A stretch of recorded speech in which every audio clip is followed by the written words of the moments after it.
the one drinking beer. I'm drinking water. 2 touchdowns a game? Yes, in the game.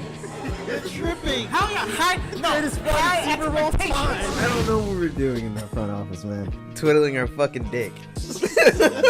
Ryan, I just need you to drink this. Wide receiver trivia. That's what she said. Her. What the fuck? Her upset. Are those crutches? You can see Ryan's crutches.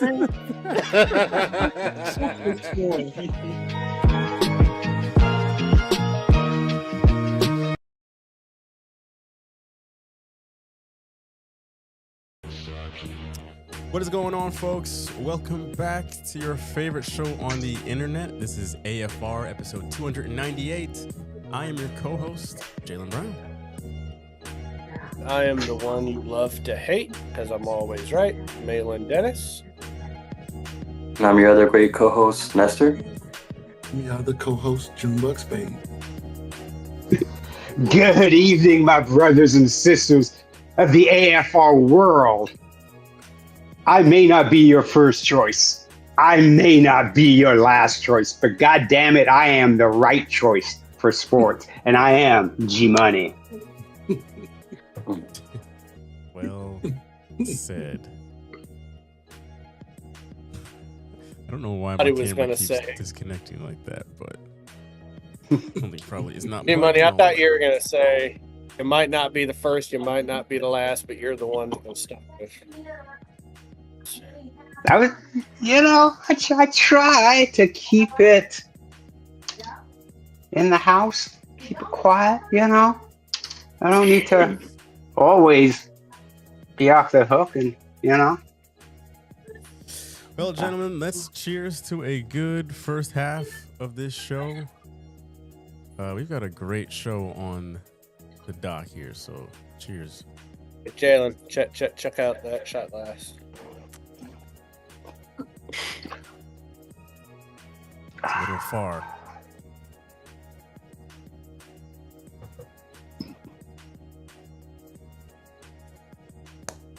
All right. 298, boys.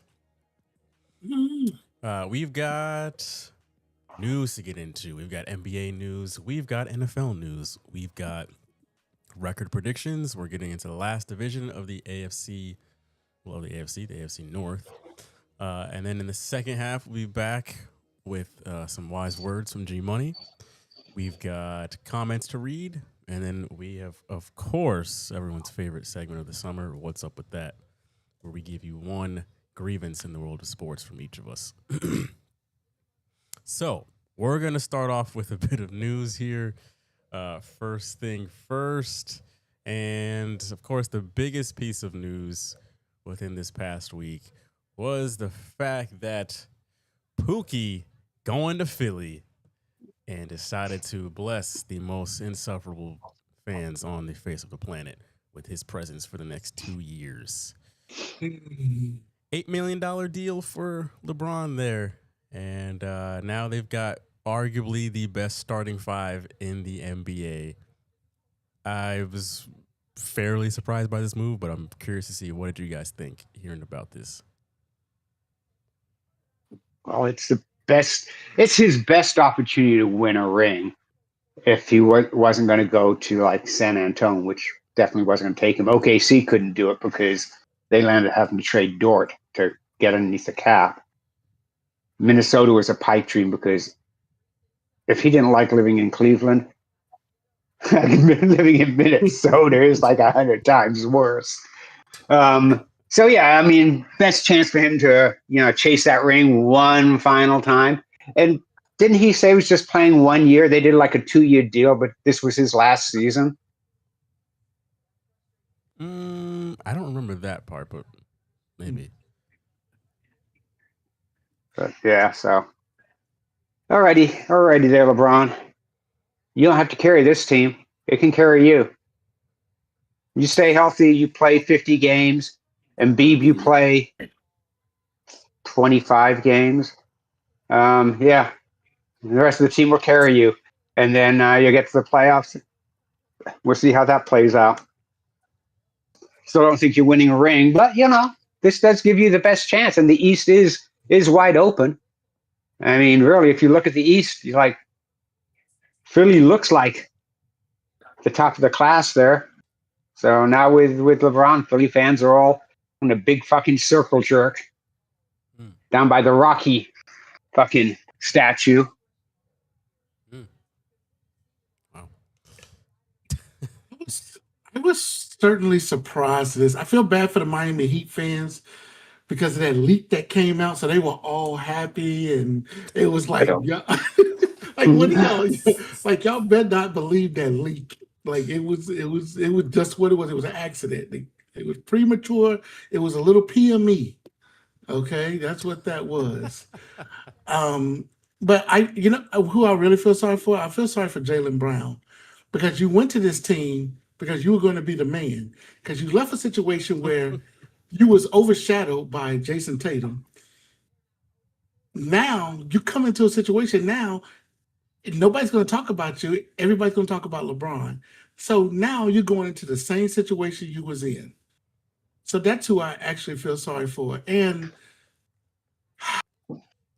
for these LeBron sexuals out there, this does not make him better than Jordan. If he goes and wins 2 more rings and gets 6 titles, he's still I haven't not had gonna a be good better fan than LeBron Jordan. again. Just stop saying that. I was so tired of hearing that this week. Shut the hell up. Jordan never left his team, except at the end when he was already 40. And he was just going to buy another team. That's why he went to that team, because he wanted to buy the damn team. All right, so Anyway, if LeBron, LeBron James were to get 6 titles, he wouldn't be close to Jordan's weight. no. Okay.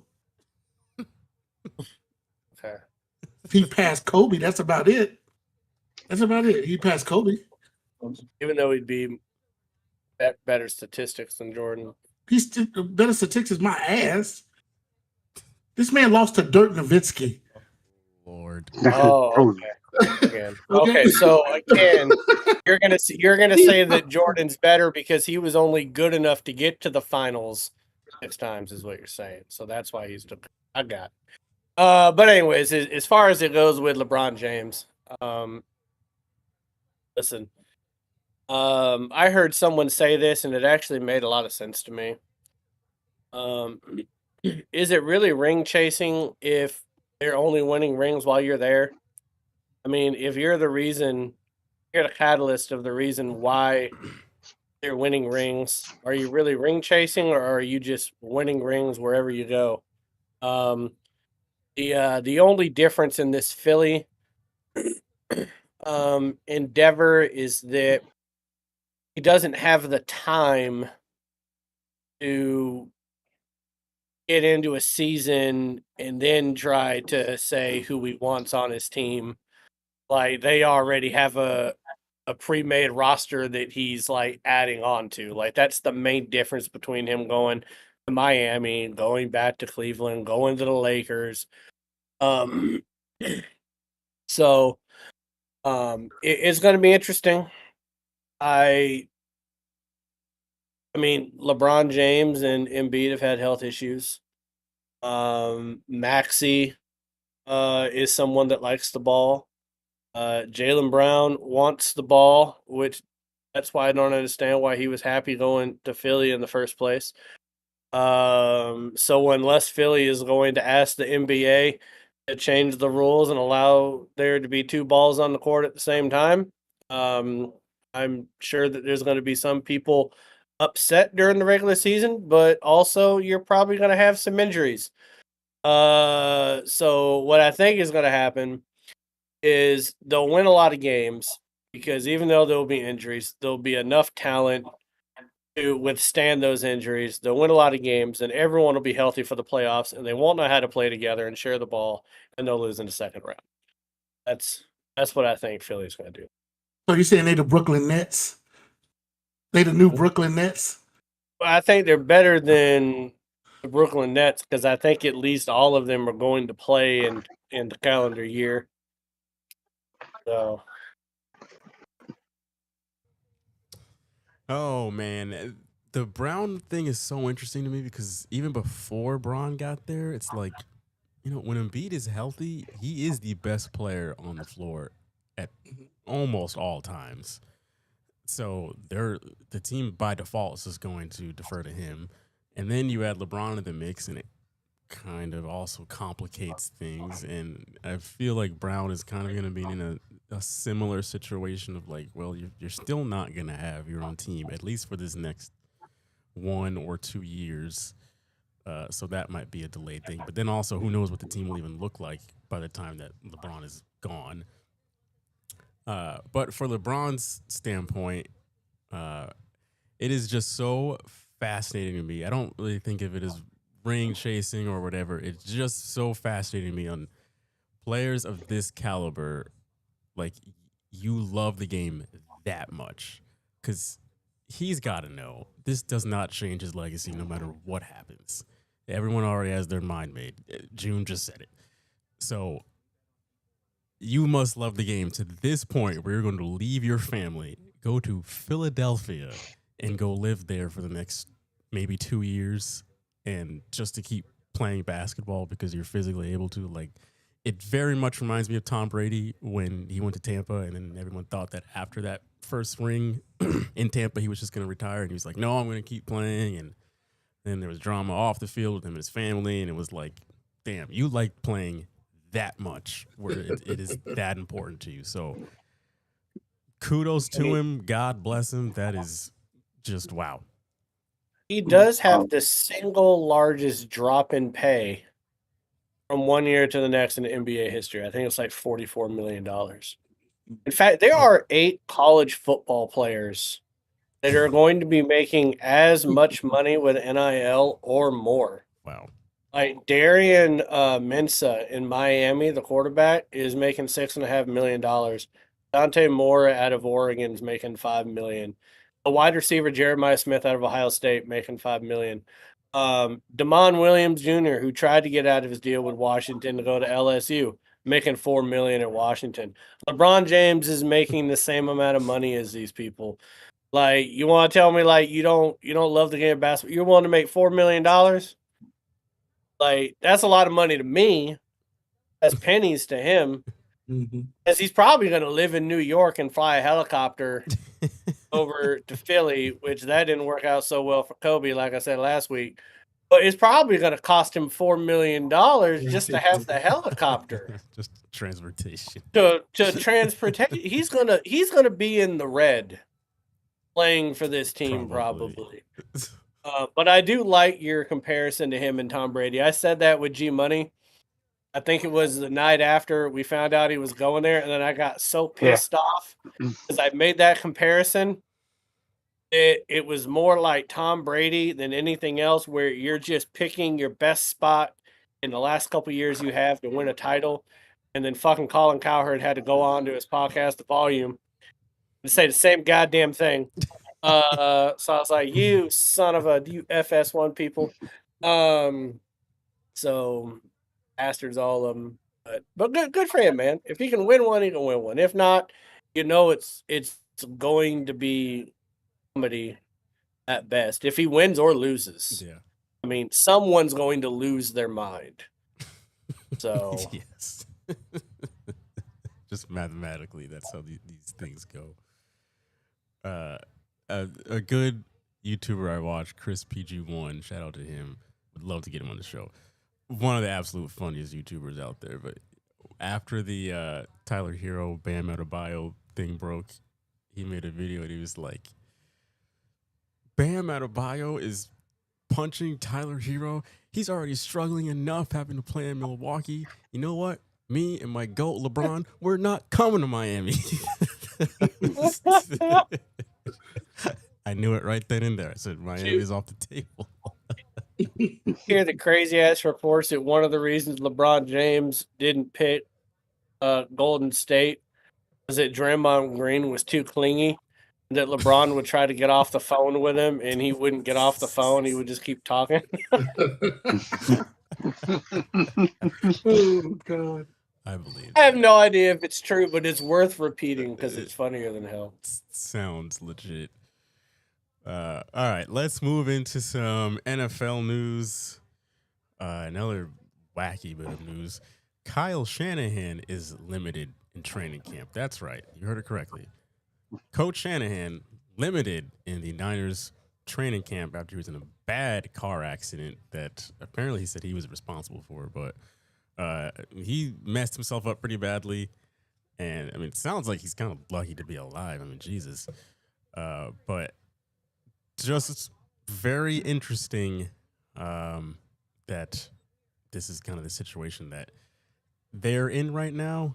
I'm assuming he's going to make a full recovery eventually, but not sure how this affects the team here and now. What do you guys think about this?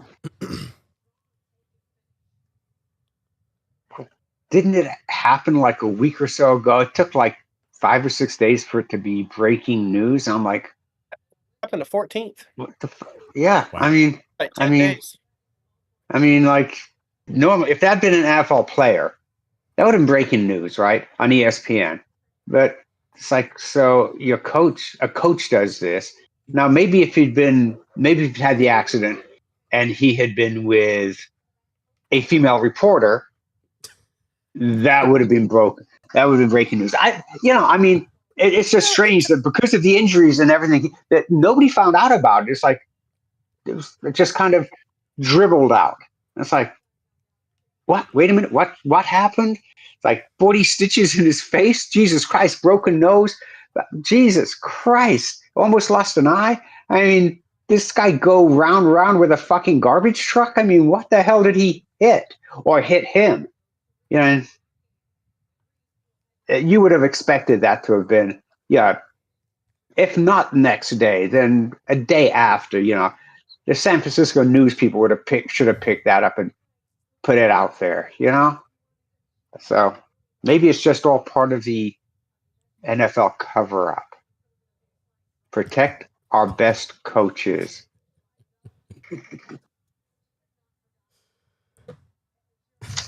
I'm not saying it is, but it could be.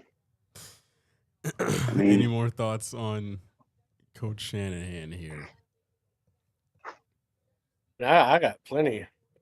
I mean, how this team had the most players in the NFL on IR last year. I think, at least it feels like they were. Surprisingly, Christian McCaffrey was the most healthy player that they had on their roster. And now you start off your season with your head coach on the injury list, like in concussion protocol. Like John Lynch literally said, we have him in concussion protocol with an eye patch and 40 stitches, half his ribs busted up. I mean, broke both his hands, I think. Like, God damn. I tell you what, if this was Tiger Woods, we'd have seen live footage of the accident happening. If this was Tiger Woods. If this was Aaron Glenn, coach of the New York Jets, and this was happening in New York, you'd have known about it before he got to the hospital. Be on Twitch. Them San Francisco people, they're trying to cover some shit up. How'd this go 10 days without you hearing about it? Like we're talking about, like we're over here talking about who's going to start at quarterback, JJ McCarthy or Murray, yet Shanahan's over here almost losing an eye, and nobody knows it's happening. Like, we know everything that happens in the NFL. I mean, God damn. I mean, hey, we got video of Ray Rice punching out his wife and dragging her out of an elevator. We don't got video of this accident. Like, what is going on? I want to see this. So, yeah, Niners, that's not a good omen that your coach is the first one on the injury list. But to be honest, I don't know what was worse, this car accident for him or that ass whooping 41-6 we gave him in the playoffs. I don't know which is worse. I would go with the 41-6, but maybe it's the car accident. I don't know. Now, both is just unfair. But, Coach, wish you a speedy recovery. See you next month. Die. Moving on to Atlanta, where, as far as we know, no car accidents involving the Falcons, but, well, actually, maybe it was, because Tua has an undisclosed flare-up. Apparently, it's something involving his back. So, he is not participating right now. So Cooper Rush was brought in on the fly. Good old Coop, if you remember him from you remembered him, June. You were probably a big Cooper Rush fan. I did like Cooper. I like Cooper Rush. But you know what? I was saying this before we started the show. This team is cursed, bro. Atlanta is cursed. There's just something about this team that every time we see them, some shit happens. If Atlanta's cursed. Shit. I mean, they just don't have it. They don't have their shit together. You have a talented roster for 3 years in a row. You can't get into the playoffs. So now you bring in Michael Penix. You got Michael Penix. You bring in Tua to be a backup, and neither one of these dudes are playing. Your backup is so thin that you got to bring a guy off the street to come in just so you can have practice. You got to have a quarterback to have practice. What the hell is going on in Atlanta? Well, we'll save that for when we get the Atlanta fan in here doing the Atlanta countdown, because I'm pretty sure that's going to be a hot topic about how bad they are. I bet when Stefanski left the Browns, he's probably like, I can't possibly end up in a worse quarterback situation than what I've already been dealing with in Cleveland in my first head coaching stint. And then he's got his top 2 quarterbacks on the IR. I mean, everything bad that happens to Atlanta is self-inflicted. I mean, it's not like the Falcons told Michael Vick to hey, you know what you should do? You should fight dogs. Like, Michael Vick made that choice, and he happened to be the star quarterback of the Atlanta Falcons. Up 28-3, you stop running the ball. That's your fault. I love Michael Penix, but he did have some knee injuries in Indiana, and so you think, well, our first round draft pick is recovering from a knee injury. You know what's a good idea? Let's go ahead and bring in somebody that they don't even have brain activity. Edward Scissorhands to it. Like, why would you think that's a good idea? Now Cooper Rush, good for him. I think he was disrespecting in Dallas. I think he could have been QB1. Definitely better than that. I'm kidding. It's a joke. I couldn't even pull that joke off. I just wanted to I wanted to hear June say, "Shut up, clown," but he got a little bit too defensive. It's getting too close to the year. He got his head on a swivel. He's getting attacked all over the place, being a Cowboys fan. But yeah, Atlanta, man, fuck you. Like, goddamn. We need y'all to win the division. We need you to beat the Bucks.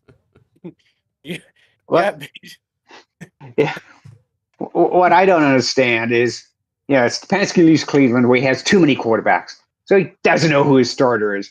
To Atlanta, where he's only got 2 quarterbacks. What the hell? What this is fucking camp.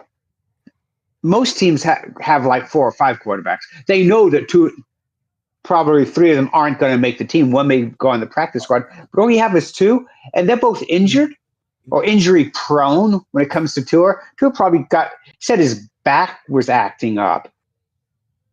Did he stand up all of a sudden and then go, fuck?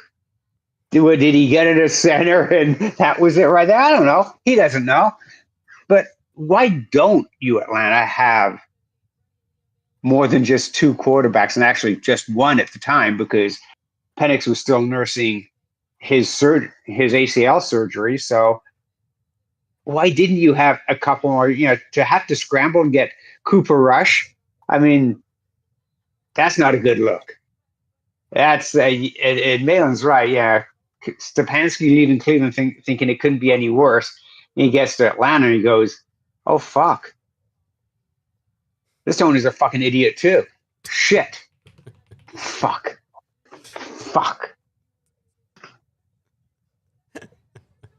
It's the hot dogs and beer at cheaper. At that Atlanta. Well, we'll see what happens in Atlanta. Cooper Rush is a solid quarterback. Once the play actually starts, we'll see if he's lost any of his level of play. But I think there's worse situations to be in. I think. If the Falcons trade for Joe Flacco, I'm gonna shit my pants. I'm just telling you right now.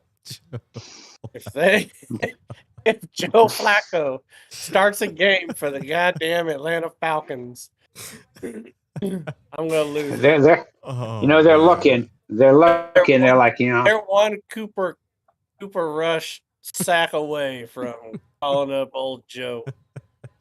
Stefanski knows Joe. He's like, you know what? I got a guy. They're like, no, we already have Cooper coming in. Don't even say it. All right, week 3, I'll let you know. But Mike You know. Tomlin be out there. Well, at least it's not in the same division. Mike Tomlin lost his shit last year when the Cincinnati Bengals traded. All right. Speaking of that division, let's hop into our record predictions for the AFC North. We've hit every other division in the AFC so far, so if you're curious on where we put all those teams at, go back and watch those episodes after this one is done, of course. But the way we do this is we start off with the team that won the division first, look through their schedule, give a record prediction and why, and then we'll get our way all the way down to Cleveland, the team that came in last place, finished there last. So, yeah, we're going to start off with Pittsburgh. And G-Money, you can go right ahead. So Pittsburgh with McCarthy and Aaron. Aaron, who got McCarthy fired from Green Bay because he couldn't get along with him and he didn't like him. And now they're going to be best buds. Yep. Yeah, Aaron. What are you, Aaron? You're playing football because your wife said it was okay. I didn't even know he was married. Anybody know that he was fucking married? Has he been married for like forever or something? I mean, I don't picture him. I mean, this is recent. He's like, my wife said it was okay that I play football. Dude, you're the one that lives in a cave for a while. You're the one that wasn't getting vaccinations for anything because you could get autism. Not at your age you can't, but maybe. And let's be honest. We saw you last year with Pittsburgh. Wasn't that impressive? Weren't that good with the Jets? I mean, I got you going 7-9, and that's a fucking generous 7-9. 7-10. Oh yeah, 7-10. Who did I not have them winning to then? Okay. Well, I have got the Steelers. I'm really right there with you, G-Money. I've got them at 8-9. I've got them really like winning, losing throughout most of the year, just like, alternating between the two. I've got there's a rough patch in store for them from basically after their bye week. They've got Cincinnati, Philly, Denver, and I mean Houston's no gimme either, but I do have them winning that one. And then to finish out the year, I have them winning, week 16 and week 17 against Carolina and Tennessee. But I think this is going to be a tough year.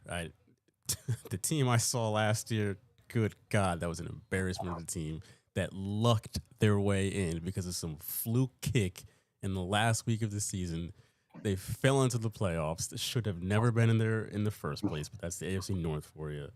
But they've got the Saints game at France. First time there'll be a game at France this year. That's wacky.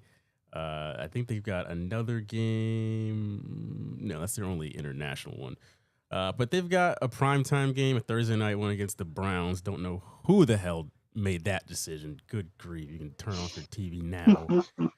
They've got a Monday night game against the Jags in week 14. So not a whole lot of prime time for the Steelers. So there's that at least, because this is an extremely boring team. But yeah, I don't like their offense. Don't know how the coaching thing is going to work out. I can smell the side eye and all the sneak disses already from McCarthy to Rodgers. DK Metcalf is still DK Metcalf. I don't like their running game. There's just nothing about the Steelers that I like, to be completely honest. So I'm being generous with 8 wins.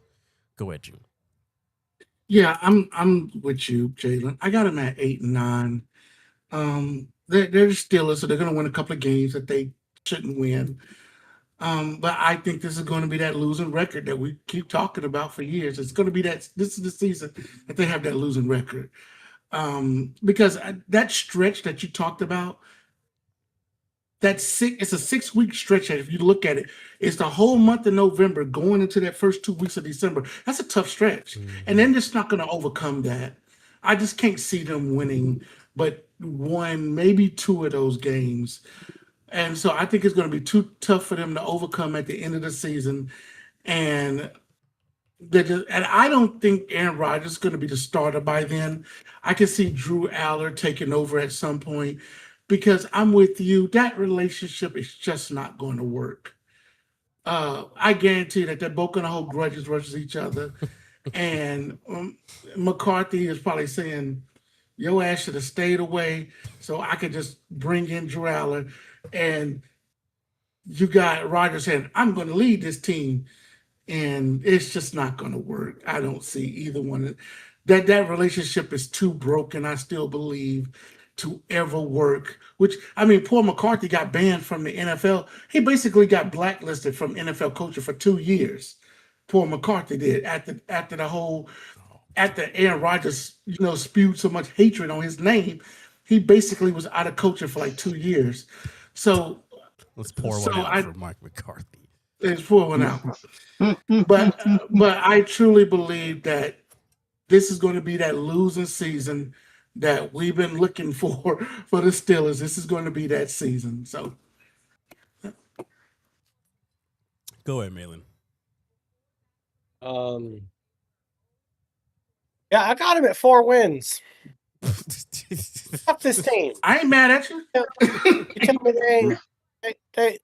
they've only had one losing season, or ain't had a losing season since they cheated and beat my Seahawks in Super Bowl 40. Fuck that team. They did not cheat, bitch. Yeah, they did. Well, they didn't cheat, but the refs blew it. They came out and said there you go. Say it. There you go. Yeah, but no, fuck that team. Fuck everybody on that team. Mike McCarthy. He should have been blacklisted longer than 2 years until Jerry Jones decided, it's a good idea. Let's try to make Mike McCarthy a coach again. How'd that work out? I mean, it wasn't bad. Did you go to a championship game? No. Did you go to a championship No. game? No. I didn't think so. No. So now he gets the team up with Aaron Rodgers, which he wanted. Why you got to bring that up, though? Why you got to bring that up? Why you got to do that? Why you got to bring that up? Because it's fun. He wanted Aaron Rodgers. Want to know why he wanted Aaron Rodgers? Because he knew, he was like, man, I ain't really done shit since I had Aaron Rodgers. So maybe if I have him again at 40-something years old, maybe we can make some magic happen. Guess what? It's not going to be magic. And if it is magic, it's going to be very average magic. Like some people can make a whole body disappear. They might be able to tell you what card you guessed out of a pack of cards. That might be the magic that Aaron Rodgers and McCarthy are able to drum up here. Why? Because Aaron Rodgers, he threw for a little over 3,000 yards. He had 24 touchdowns, 7 interceptions, 65% completion percentage. I believe that's what his stats were. Receiving core, DK Metcalf, mediocre. Wow, it's crazy. Oh, grass is not green on the other side, is it, bitch? 6 touchdowns. Now, they did get Michael Pittman Jr. from the Colts, so they rescued him from Danny Dimes, so I don't know really what that's going to do. I don't know if you guys have seen a picture of Jeremy Bernard, the rookie out of Alabama. You need to go on ESPN and look at it. Son of a bitch is cross-eyed. I don't know how he sees the ball. His eyes are inverted. They're inverted. He's got to have eye surgery. Fuck him. Bam. The one thing I didn't know the Steelers did, and if I'd have known the Steelers did this, I might have given them another win. I didn't know they went out and got Rico Dowdle. I didn't know they had Rico Dowdle on that roster. Mm-hmm. That might have changed the way that I played out the NFL season because I do think Dowdle is a baller. I'm not a fan of Jaylen Warren. I don't know who the hell all these other wide receivers are. Anybody know who Roman Wilson is? No. Caden Waiton? No. A.T. Perry? No. Ben Schwarzkowski? No. Don't know him. I don't know anybody. And the only person I know on the defense is TJ Watt, who I think the Steelers should trade. Honestly, he's a depreciating asset on a team that's not going to win a Super Bowl. Get something for him. So I got him at 4 wins. Mainly is just a big middle finger. But like I said, if I'd have realized they had Dowdle and they might have a little bit of a running game, I might have given him he might be a net positive at least 1, maybe 2 more games. I'm going down with 4. I'm not Or mad win. at a single word you just said. Nestor. I got them at 8 and 9. Wanted to have them a little bit lower, but this predictor thing is all over the place. Some of it looks accurate, and then I see a game and I'm like, no, I wouldn't have picked that. So I got them in that area. I'm not using this anymore. 8 and 9. You have to. I think they luck out. They are a fluke team. They have been for a while. How many seasons did we go saying we didn't understand how they were getting this 9 and 8 record, even though they were shit. Sometimes the defense, the way they play, a little gritty. It just gets them out of these situations where you would see them taking the L. So I see them ranging in that 8 and 9, 9 and 8 range. Nestor, next year when you use that website, just do what I do. Just screenshot. Yeah, I was doing your that before. records. Yeah. I always screenshot it because I've gone back in and there ain't nothing there sometimes. And I'm like, well, I just wasted time. You got to screenshot it. So, and apparently, based off of all your guys' picks versus mine, I'm either going to look really fucking smart or really fucking stupid. I'm going to bet on the stupid, but I'm normally a 4 to 6 game outlier with people. I mean, that's pretty much how you roll. You either come across with something that's really fucking smart and you say something and we're like, wow, that's pretty good. Or you say something and we're like, the fuck are you? It's fucking, what the fuck did that come from? My mom didn't raise me to be average. Below average or above average? That's the bar, gentlemen. Let's move on to the next team here, the Baltimore Ravens. Go ahead, G-Money. I've got them at 11 and 6 and winning the North. They are the best team in the North, even with a new coach.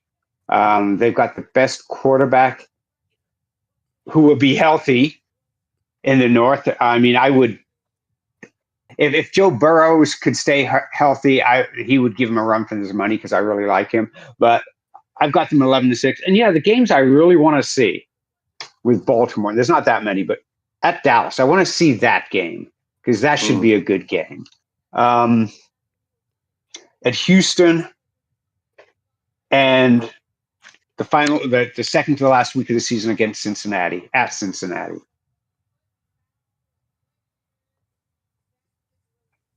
All right. I have got them at 13 and 4. There's a lot of winnable games on this schedule here. Like G-Money said, fun one between them and Dallas in Brazil. That just sounds like a wild time. But, they've got Indy, New Orleans first 2 weeks. Week 4, they've got Tennessee. Week 5, they've got Atlanta. Week 6, they've got Cleveland. The first half of their schedule for the most part there's so many winnable games in there. It gets a bit tougher in the second half, but they've got Carolina, they've got Tampa, of course they got Cleveland again. I think that the Ravens should really take advantage, and I feel like we say this every year, but they cannot entertain Pittsburgh or any other team in this division like they have in previous years. Come on, you've got a pretty good schedule. No other team in this division is on your same level, to be honest. So, I think this is Ravens' year. 13 and 4 from me. Go ahead, June. We have the Ravens at 14 and 3. Ooh. Wow. I like the way this team is made up. I only see 3 losses, and I see them losing to Dallas because I think they're going to come out those first two games against the Colts and the Saints and be too high, and then they're going to go to Brazil and be like, "Oh, wait a second, we're not playing the Colts and the Saints now." And they're just going to get into a shootout, and I think Dallas is going to beat them in a shootout. And then I think they lose to the Bills, of course. I think they always lose to the Bills in the regular season. And then I think they lose to the Bengals late in the season, just because I don't think they're going to take that game seriously. And so I think so. That's the three games I see them losing. But they're going to be a hell of a team, even with a new coach. I still think the pieces that they added to their roster is going to be, better than what this division can provide to stop them. And they do have a late bye. That's my only concern with this team. They have a very late bye week. I think it's like week 14 or something like that. It's a very late bye. So it's my only concern about that. Is it too late for them to, during that time period? So, because if you want to add a piece, my thing about a bye week is this.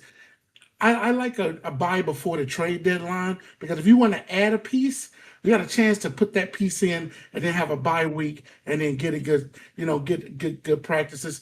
So a late bye week sometimes can be a detriment to a team. So I just want to see what they do with that. Is that too long for a team that does have a quarterback that does get injured? Is that too long for them to have a bye week? So, but other than that, I think they're a really good team. I think they go 14-3. Because I just think the rest of this division is just really going to struggle. Go ahead, Malin. I'm going 11-6. I don't think this roster is good enough to rip off 13-14 games. I think Lamar Jackson's good enough to win 11 games. I still don't like that Zay Flowers is your best wide receiver. I don't know what it is about the Baltimore Ravens.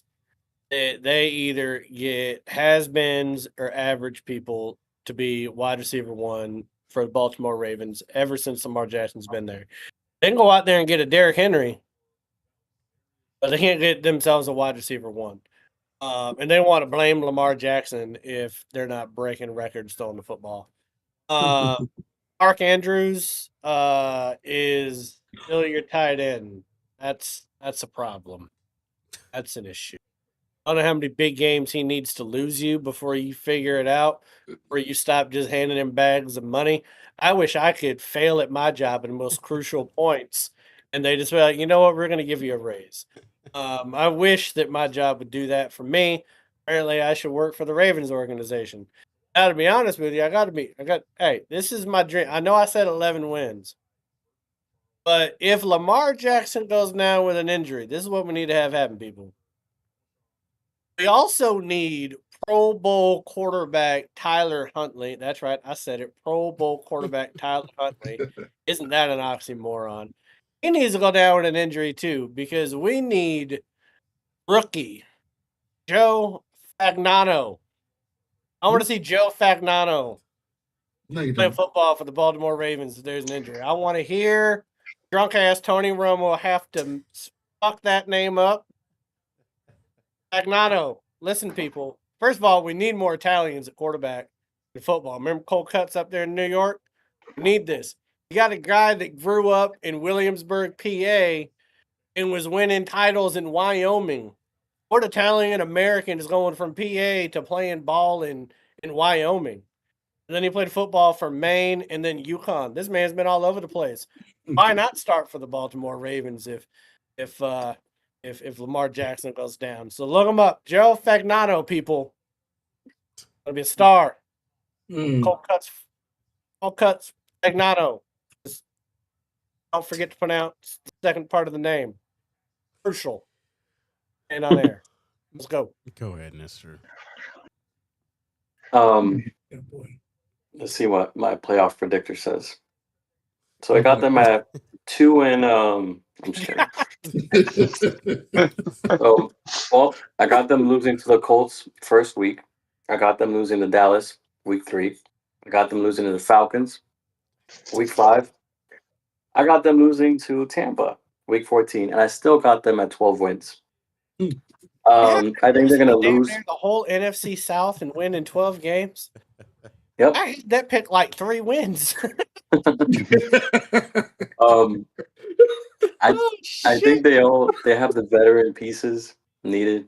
They're just a good team. Well rounded. Yeah, I don't like Zay Flowers as your only option, really, as a threat. But I don't think they really need that at times. In the passing game that bad.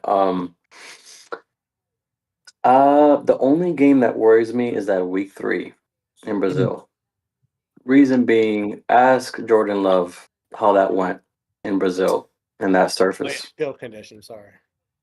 So you're either gonna have June some injuries on the Cowboys side or Ravens side, and if Lamar goes down week 3 or somebody important goes down week 3, that season is not gonna look great. Apart from that, the schedule looks decent. Hey, you guys want to know why we're going to see Fagnano play some football this year? Want to know why Lamar Jackson will be running for his life and get hurt? G Money, do you know who the starting center is for the Baltimore Ravens on the depth chart? Well, I know who it is because he's the starting center now for the Raiders. So, is it? Let's see. Who do we? Oh, is it? Um, Aaron Porchek or Porrick? Do you guys remember in them years with Russell Wilson doing that magic and he's running around like crazy, running for his life, making magic happen? As a center was Ethan Posick. Posick there. And that's who Baltimore Ravens decided, you know what? We like what Russ did in Seattle. We're going to go ahead and put this 6'6", 320-pound paper weight of a white guy right there to snap the ball. Doesn't do anything but snap the ball. Like, I want to update my record. Well, he did now he did make All Pro with I think Cleveland in the second year he was with them. So I mean,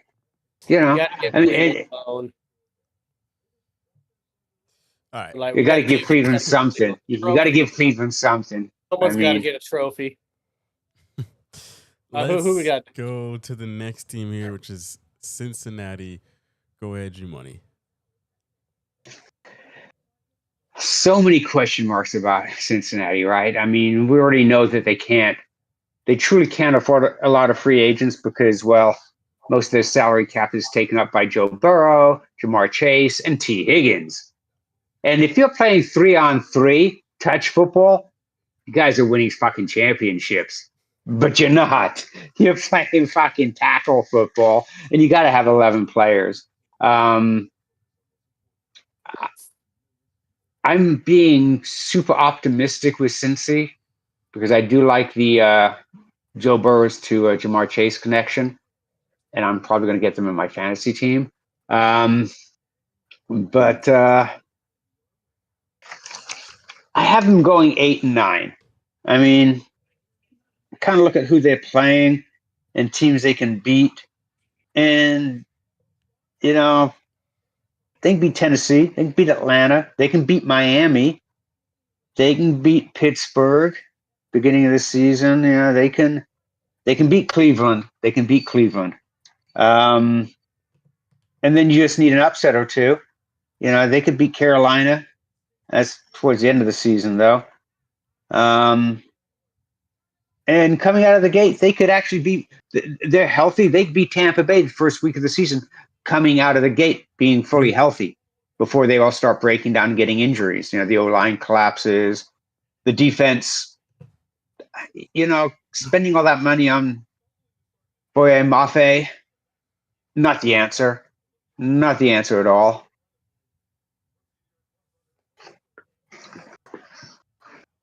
What was your record for them? It was 8-9. I'm being exceptionally generous because I think there are games there that they can win and they should win. So, Cincy fans will be happy for stretches of the season, and then ultimately in the very end they're just eating fucking spaghetti with chili on it. I'm right there Which- with you. I've got them at 8-9. I do have them beating Tampa in the first week. They're at home. They will be healthy, so you can at least sort of confirm that. So, but then I've got them kind of sliding a bit. I've actually got them. I'm just realizing it now, but I don't have them winning another game until week 8. I don't know how that ended up, but bear with me, Bengals fans. Then I've got you going on a heater and winning a bunch of games from there on until the Browns game. I've got you losing to the Browns in Cleveland. But yeah, they've got some interesting games in here. Not a bunch. They've got a Monday night matchup against the Commanders, which they did play the Commanders on Monday night 2 years ago. That was the game where Jaden Daniels just went ballistic on them. That was a great game. Hopefully he's healthy playing in that one, and we get another great game. They played the Falcons in Spain.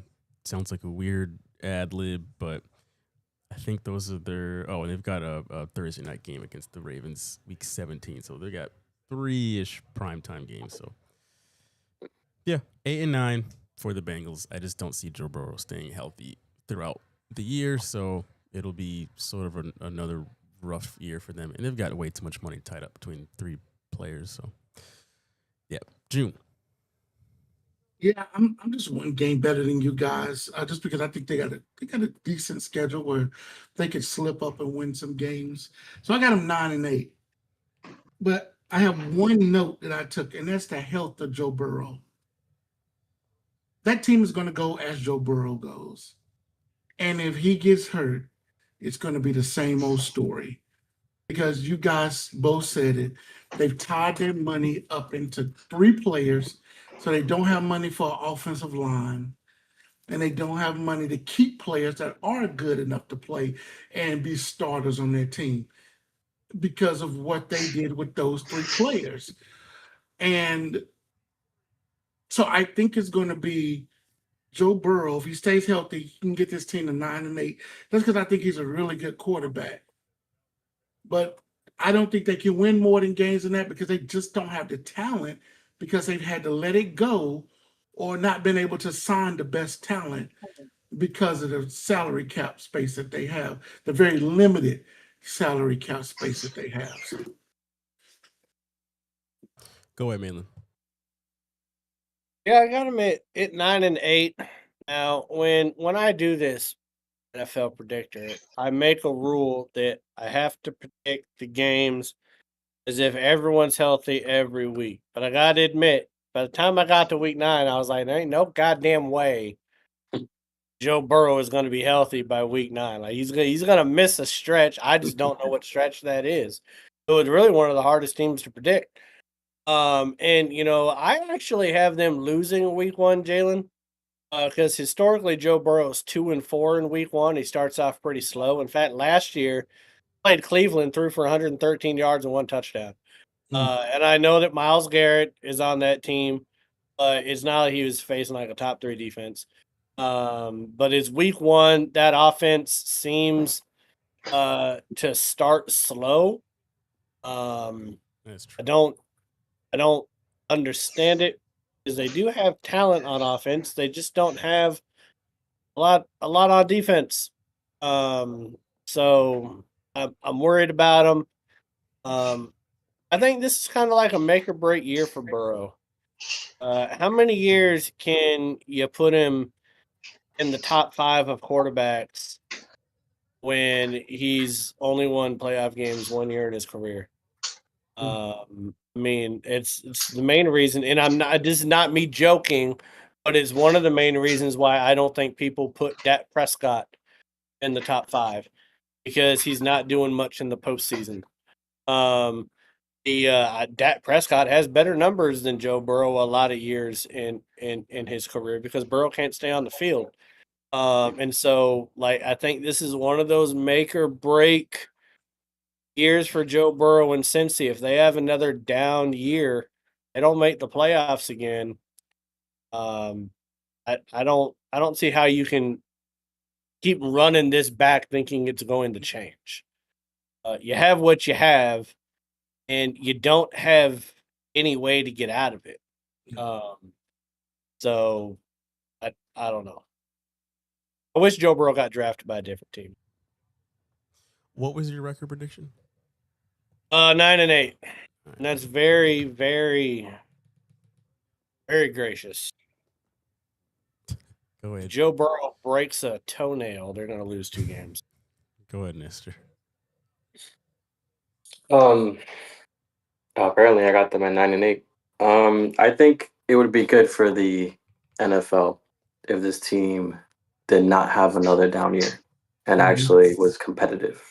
It would be great to see Burrow actually have a season where he doesn't get injured for a long period of time. Otherwise, I agree. It would be nice to see him on a different team in a competent organization and see what he does, because he's just not going to be in the conversation anymore if it's another down year.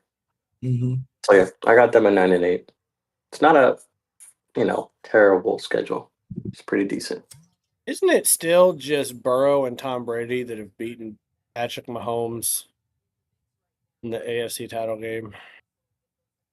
I don't think Mahomes has lost to another quarterback besides Burrow and Brady in the playoffs. He goes to the Super Bowl every other goddamn time. Yeah. Well, Hurts, Brady, Burrow. Yeah.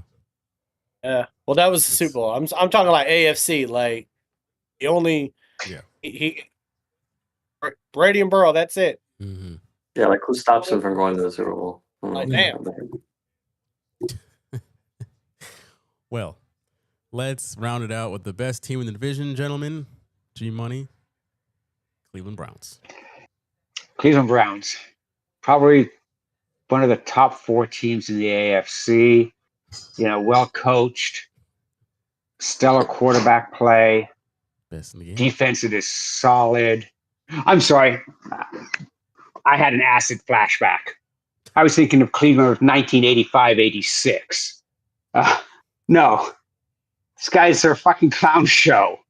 I mean, does anybody have any clue who the starting quarterback is going to be? Nope, not even the quarterbacks. They both think they're starting.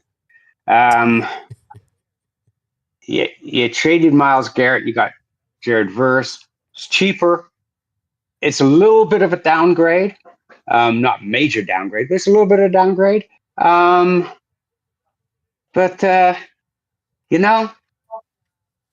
come the 2027 draft, you'll be ruining another young quarterback's life. I've got them going 4-13, and that's a very, very gracious 4 games. They could easily go 0-17, which would be the first time in forever. Damn. Well, gentlemen, strap in because I've got the Cleveland Browns winning 7 games this year. Ooh. 7-10 is my record for them. I think Shador is going to end up playing. Even if he doesn't start week 1, I think at some point he'll end up playing the majority of the season. I've got them beating Carolina in week 3. I've got them beating Pittsburgh in week 4. Then I've got them losing several games in a row. But right around their bye week, I think everyone needs to prepare themselves because I see a winning streak for the Shador Sanders Cleveland Browns. I think they're going to basically beat out Houston, Vegas, Cincinnati, because Joe Burrow will be hurt by then. Atlanta will still be a mess. And then probably losing to the Giants. But basically, they're going to win 4 games in a row somewhere in that like week 10 to week 14, 15 range. And yeah, kind of inflate their win total and get the Shador Sanders hype train chewing. So I've got to win 7 games. Deshaun Watson, maybe we'll see him at some point this year. We'll probably see him for like a couple games. And that'll probably be the last time you see him ever. So yeah. Go ahead, June. Man, it was hard to pick this because I was just wondering, like, what are the Cleveland Browns? And my biggest note I have is that the revolving quarterback for the Cleveland Browns, it's going to be like a college football team. This is going to remind me of the Texas Longhorns in the early 2000s when Texas had Chris Sims and Major Applewhite. And June's they going kept deep in the revolving this, playbook. it just was this. It reminds me of a college team revolving the quarterbacks. I got them with Jalen 7-10 on the Excellent work, season. June. And I could not pull any more wins because I think they're going to luck into a couple of wins. Just like that year they beat San Francisco a few years ago? They're just going to luck into those type of wins. They're going to luck into a couple of wins here or there. And I was going to put them at 5-12, but I said, this is the Cleveland Browns. I'm with you, Jalen. The Shador Sanders hype train is going to spin up, and they're going to win a few games in a row, and they're going to get to 7 wins, and then that's going to be it for them. We're never going to see Sean Watson again. He's going to ride off into another massage parlor, whatever, But 7-10 for the Cleveland Browns. I feel bad for Jared Verse because the guy was just he was just a pawn in a game. It's a business, and I think he's going to realize that. But, Malin. I love going after June. I really do. It's you don't know what to make of the Cleveland Browns. They're terrible. They're a terrible fucking football team. And they're worse than they were last year. They got rid of their best player. Now, they got somebody else good, but they didn't get somebody that just broke the all-time sack record, did they? And Jared Verse, he's the most unlucky man in football this year. He goes from a Super Bowl contending team in Rams to the Browns. He spent his entire life going to school and playing football and going to college to get out of Ohio. Then he got traded back to Ohio. Like, that's just terrible. I got him at 3 wins. 3 wins. Explain this Shador Sanders hype train to me. 56% completion percentage. Oh my God, alert the Hall of Fame. 7 touchdowns to 10 interceptions. Holy shit, Tom Brady, like, you better hold on to your record books. Like, did the offense get better? No, the offense is exactly the same, but the defense got a little worse. And we think that they're somehow going to pull out 7 wins. I don't see 7 wins. You're right, though, June. They are the Cleveland Browns, and that's why I picked them at 3 wins. They're a terrible fucking franchise. Haslam's too busy embezzling money and doing some shit with that pilot gas station of his to even realize what the fuck is going on with the Browns. Terrible ass franchise. 3 wins. Nestor. Yeah, I'm not too hype about Shador Sanders, but I am hype about the running back. Judkins from Ohio State got a great season last season. The tight end Fannin, they got the best thing they've done is embrace these new kids coming into the team. It's just if they do the Browns thing and just mess it all up, they're just going to continue being trash. But I think Jalen and June are on to something. I got them at 5-12, but I could see them getting 6 wins or 7. I just like these kids, how they're playing. I saw a few games just because of that running back, and I think he's really talented. And the offense, I think, it's not great. Maybe it's not even decent, some would say, but there's a lot of good things coming out of that offense. So, and there's new kids on that team. So, I think they got some promising pieces for this new season. I think, Jalen, you need to clip everything that you and June and Nestor just said and put that on TikTok and just see what happens. I feel like we're going to lose credibility as a sports podcast.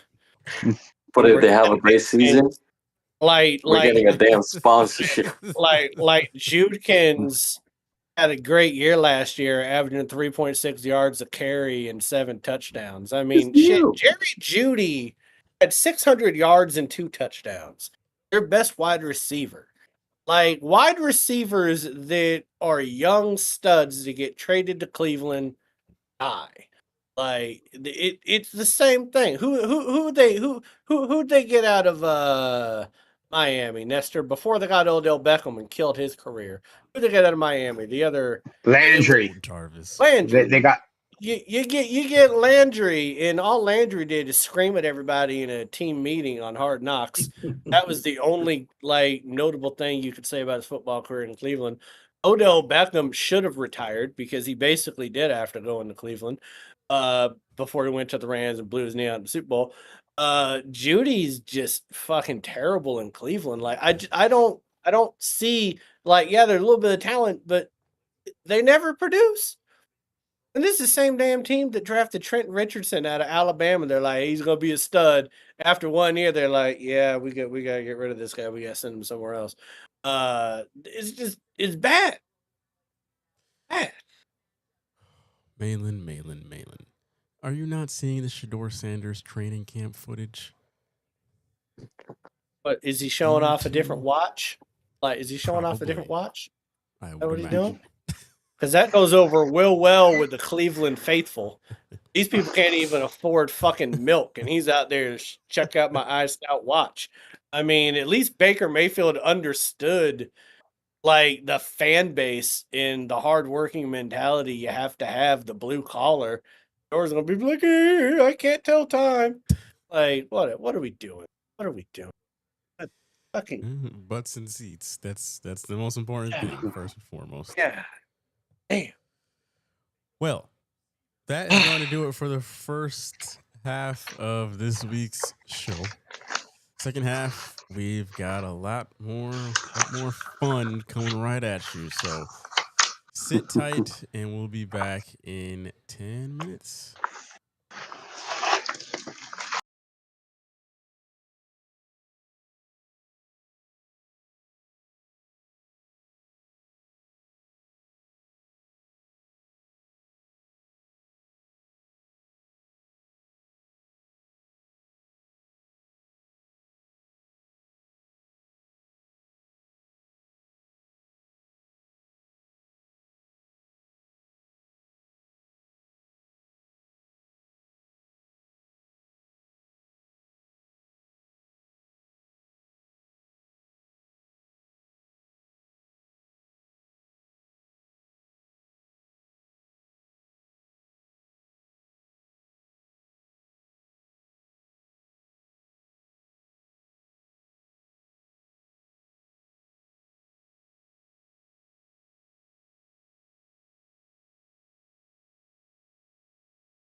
Welcome back, folks, to the second half of your favorite show on the internet, AFR episode 298. I almost said to 248 for some odd reason. This is the best AFR, the only AFR on the internet. Don't trust any of those other imposters out there. Yeah, we're going to take a cheers to the second half. Cheers to June's new show. This is our year. Dallas Cowboys podcast kicking off. Episode 2 available now. Mm-hmm. The Chaos Theory.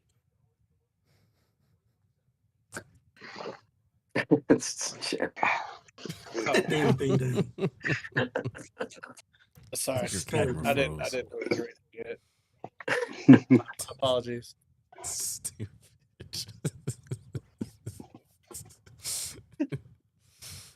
Let's get into some wise words from our very own G Money, who is going to deliver on his weekly memoir here. G Money, the floor is yours. Well, as I was sitting in the waiting room, as the doctors were studying and working on my vehicle and coming in to give me bad news, I wrote this little ditty about LeBron James going to Philly. Now, I don't have a beat, but you all can fake it. So here we go. And Philly fans, you're going to love this. You guys are going to fucking record this and play it over and over and over again. Because it's gold. It's fucking solid gold. Scared. Here we go. The king packed his bags, left the West Coast light. Philly on the clock. Yeah, the future looks bright. Step into the Wells Fargo crown on my head. Changing up the narrative, the critics all said. Trust in the process, but we had a new king. Line up the parade, man. We were all chasing that ring. Liberty Bell rings. They never said the power that a GOAT status brings. Clutching the rock. Running fast on the break. Giving brotherly love to every shot he takes. Philly 2027. Is lit. Drake might steal that. Be careful. Yeah, they may do it. Yeah, people in Philly will still steal. Copyrighted now. That's pretty awesome, man. That's good. Although I was don't like, know that LeBron James left LA liked, but everything else that was really good. And for anyone that doesn't like realize that like G Money has it like that, every time we take a selfie together in Vegas or any other place, he always does like a rap pose. He always does do it real quick, G Money. Does he do a prison pose? No, he always does this pose every single time. He takes a fucking selfie. He takes this pose every time. G Money like that. G Money is no label plant. That's what I'm hearing. He's an older Conor McGregor with brains. Oh, that I was love too it. good. I love it. All right. You hear that, Meek Mill? We give a fucking LeBron's in Philly now. You can't steal those bars. Let's get to some comments for the week. So, this past weekend was the WNBA All-Star Game. I know for everyone that had their calendar marked, it was not the most entertaining All-Star game, just as the NBA counterpart. And I made a reel commenting on the game itself and just how kind of boring it was. But over on Facebook, which now I'm starting to put all the WNBA stuff exclusively over there because Facebook adores the WNBA. I don't know why exactly. My brain can't compute that much, but that is the case, and I'm not mad at it. So 116 comments here. I'm obviously not going to read all of these, but a few of the most liked ones was, I think the most liked one was from JD Bragg. He says, the best highlight was Angel getting blocked with no effort and then almost rolling her own ankle. then all the Angel stands came out of the woodwork and were defending something that really does not need to be defended. But Sarah says they see All-Star Game as a relaxed weekend, not one where they can go hard or risk injury. It's a chance to chill and relax. They get to dunk, throw shots they can't during the normal season. I don't think it's a big deal. I'd rather see them go hard during season games. Let's see. Gabriel says it was more of a 3-point contest than a basketball game, but it was fun to watch them having fun versus eye pokes and fists to the throat.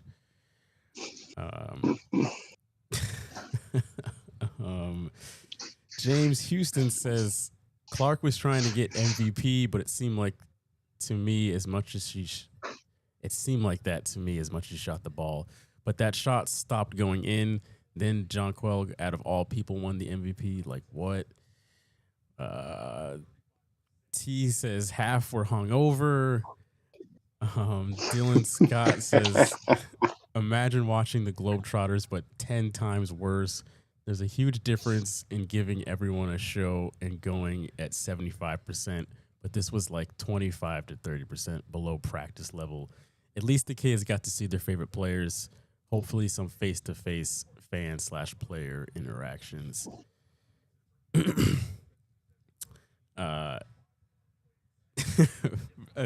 Randy Nandal says, I find it funny, all these people complaining about WNBA All-Star Game, but nobody complains about the NBA game. Sir, we have the same complaint every single year for the past, 26 years. Yeah. Then there's, it's a lot of just, what a joke, clown show, just throw the whole game away. Yeah, it wasn't very entertaining. I'm assuming you guys did not watch any of this game, but I did watch Sports Center. Show highlights. I saw the highlights. I saw where Paige Beckers. When Caitlin Clark hit those threes, and Paige Beckers, she was like, "You going for the MVP?" That was kind of funny.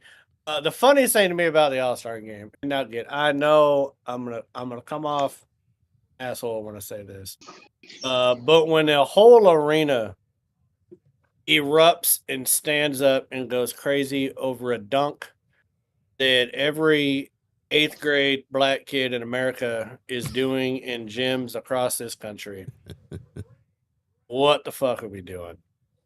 Like, they got a lot of skill. Like, appreciate everything else they do. Like, but they just lost them. We're like, oh my god, you get that? Like, come on, man. Like, there is a lot of skill in the WNBA.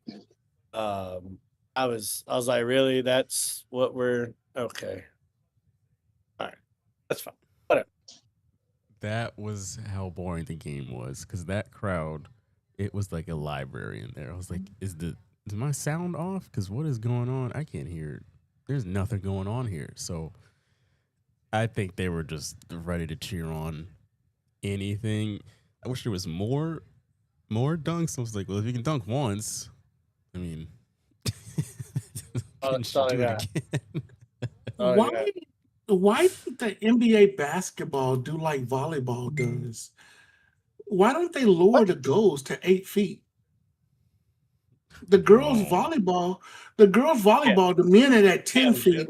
The men's at 10 feet, and the girls are at 8 feet or something, like whatever it is. But I'm just saying. I want you to clip this. I want every woman in America to go after. Wouldn't that be cool to see them dunk all the time, just like the NBA? No, put it on Facebook. Put it on Facebook. Facebook is very liberal. Put it on Facebook. Make it easier for them to score. No. Actually, I'm just messing with you. Actually, the lower the goal, it's harder to shoot on lower goals. But because they've been shooting at regulation their entire lives. That's what I'm saying. But what I'm saying is, but the girls volleyball, it's gonna look like they're in a fucking carnival game. We all know that shit ain't regulation. But the girls volleyball, they play at a lower height than the boys. The ball is already smaller. Do we need to lower the rims too? That would be cool Yeah. to see them dunk all the time. That would be cool. I'm just saying. Yeah. Yeah. I want this on Facebook tomorrow. Whatever. When I started watching the Women's World Cup a few years back, the scoring was like, damn, great goals. And then I started paying more attention, and then I was like, damn, that's some terrible defense. So it just kind of like, balanced itself out. So I don't know. I'm not sure what the right approach should be. But you know what? The WNBA has come a long way. I could say that. You need to put that on Facebook too. And even though our 4-time World Cup champions did lose to a high school team, it happened. But we love women's sports. We just yeah. What are we supposed to say? I feel like your girlfriend's going to sue us for women's rights. Malpractice women's rights. He's thinking that we're being very nice. That's she's thinking about becoming a civil rights attorney. Man. Oh. She's about to go read up on Title IX and come after all our ass. That's civil rights attorney. Her first client would be Malin immediately. God damn it. Okay, first of all, I feel like you just called me a racist. Lock him up in the Federal Reserve. And a misogynist. Yeah. That's I mean, crazy work, Jalen. We've been friends for a long time. Sir, Oh, have so you heard you the things thought. you've said on this show? I'm an equal opportunist when I want people to die by nuclear explosion. I don't know. Like, I want Oklahoma City to be bombed more than. Can you name a wider place in America than Oklahoma City? Vermont, anywhere in Vermont. Or Maine. Or Maine. Maple syrup. At least Vermont produces something. Oklahoma City? What? Just leave Montana alone. Don't give them no shitty team. Leave them alone. The only thing they got going for them is the sky, which everybody else has. They call themselves Big Sky Country. Like, bitch, everyone looks up and sees the sky. Like, what are we? Let's read some Josh Allen comments, should we? Yeah. On YouTube, this is all from the most recent video I made about Josh Allen's career, The Winter Soldier. And let's see. Caitlin Evans, 8100, says, great video. No doubt Buffalo is going to win it all soon. Reg Rub 2000 says, great video. I have to pause there, though, and point out that you didn't even mention the crazy thing that happened in Cincinnati with Hamlin just a couple weeks before the playoff game. Yeah, I thought about mentioning that, and then I didn't, because this is not about DeMar Hamlin's career. It's about Josh Allen's. I didn't know how that was relevant to his career, so I moved on. Baked it. Sorry. Okay. Randy Lamb says, Josh Allen played last year's playoffs with a broken foot. The greatest quarterback I have ever seen from all the Hall of Fame QBs from the 1950s. Otto Graham. What? Was this AI? Are you real? Okay, Randy? no, first of all, that's a racist. That's I mean, the greatest quarterback. come on. Broken Does he say foot. the greatest quarterback since Otto Graham, I or think that's what he's saying. Well, he's a dumb racist, but I still believe I? he was exposed to too much nickel up there in Buffalo. I mean, Nickel poisoning. That's what we're gonna. and this is what happens when you have your baby and you jump to break the fucking table at the game, because that's what you do. Let's all have shots and then jump on this fucking folding table with my baby, and you keep on concussing the little kid. Now he puts this shit out because he doesn't know any, but it's not his fault. He was concussed from the time he was probably like 3 months old. God. The most liked comment was. Sorry, I gotta go back to it. I just lost it. God damn it.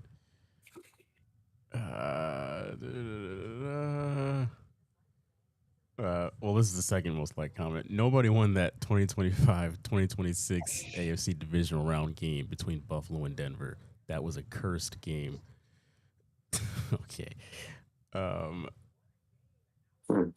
Dave Someone won it.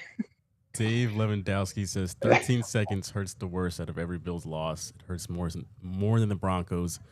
The Bills finally were going to beat their nemesis, but had coaching and worse defense caused the game to flip. I still can't believe that happened. Oh god.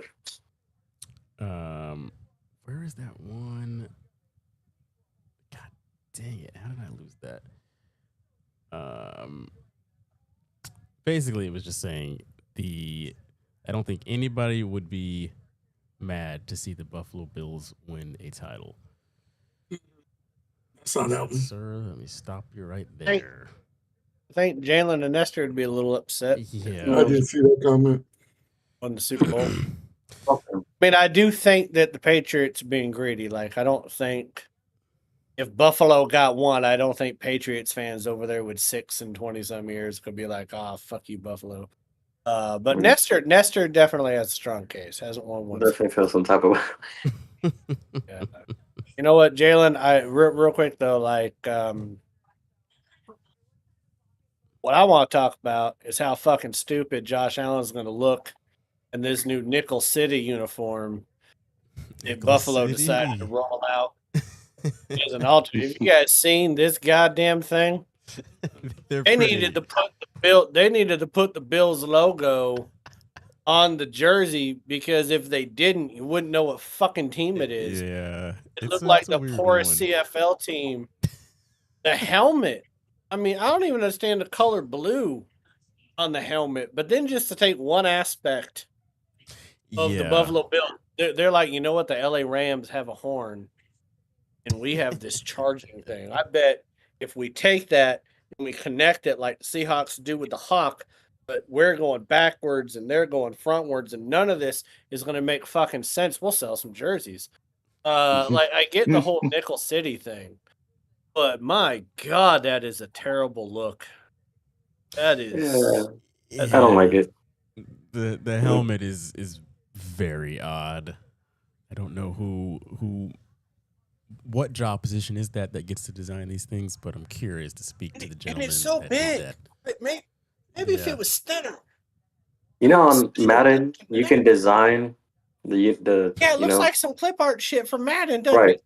Exactly. Like some 12-year-old is like, I'm gonna design my own.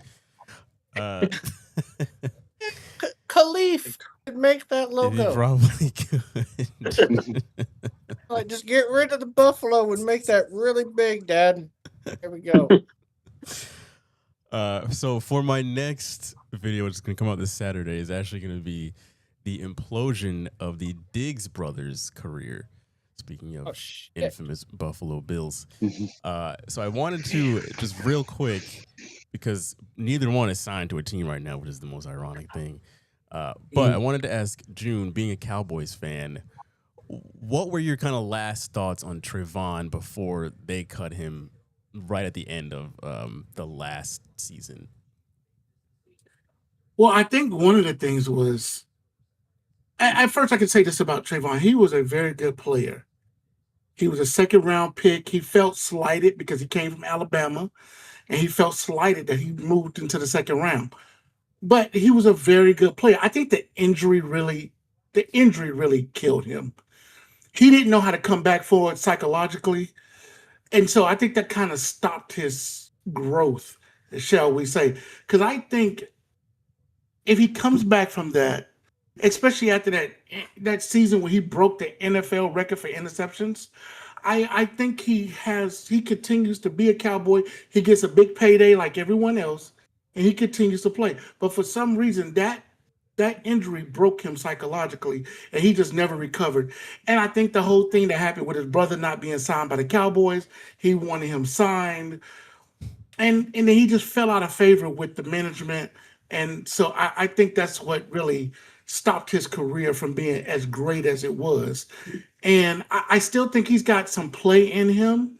So I hope he catches on with another team. But When I think psychologically he just never came back. when did he I get don't hurt? That year that it was the year after they 2023? lost. No, it was the year after Green Bay. It was the year after we lost to Green Bay in the playoffs. It was the next year when Dak got hurt and basically the whole team got hurt. And he tore his ACL, I think. So yeah. He only had one great year. He did, yeah. It was one. He had 11 interceptions 1 year. Other than that, didn't get more than 3 interceptions. Not more than 50 tackles ever. And he only played 16 to 17 games twice in his career. So it seems like he was hurt a lot in his career. Like injuries played a factor. Yeah. I remember that Pro Bowl that both him and his brother were in when they started doing the Pro Bowl games. Like I thought that was kind of fun to them, like John back and forth. But I do remember that 2021 season where he had 11 interceptions. But I mean, like, I thought he had a lot more than what he did because I just looked up the stats. I'll be interested to watch your video, Jalen. Because to only have 3 interceptions being your most outside of that 1 year is just kind of. In my mind, I remember him being better than that. Well, I think one of the things that you see is you got to remember if somebody has a season where they get 11 interceptions, nobody's going to throw you away. So that's probably part of it too. But I also believe this too, Malin, that after that 11 interception season, he also started to gamble more. Yep. He started gambling against balls more, and he got beat a bunch of times. And even his coaches told him to calm down. Stop trying to go for the interception. Sometimes we need you just to knock the ball down. And then he was getting penalized. And then it was just, there was a bunch of stuff that happened, a bunch of factors that happened where the guy just, he did a lot of it too. A lot of it was self-inflicted. A lot of it was self-inflicted too. I mean, I will say this, back in 2012, Sherman caught 8 interceptions. Nobody watched the tape, I guess, because he got another 8 the next year in 2013, the year we won the Super Bowl. But I don't know. Yeah, I don't know. Like, I don't know if anyone else thinks like me. I thought that looking at his stats, I was surprised at kind of how small of a number size there was because in my mind, I remember him being better than what the numbers are saying. Yeah. Does that make sense? Yeah, no, it does. That 1 year worked. I remember that. Yeah, I don't know. Because I was thinking, yeah, he was like multiple All-Pro and went to the Pro Bowl a bunch of times. He went to the Pro Bowl 2 times and one All-Pro. Like it was a very small sample size, but I just thought he was a lot bigger. I thought he was in, like, honestly, maybe I'm just stupid. Like I thought that he was the better of the Diggs brothers. But when I'm looking at his stats, I'm like, yeah, no, that's a bad look, man. Because, yeah, that's not working out too good with that thought process. Well, yeah.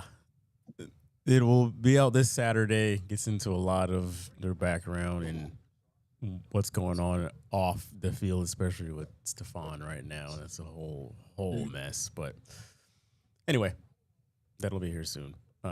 Let's. Hey, do you cover why he left Minnesota? The video. Yes, there's a bit of that in there.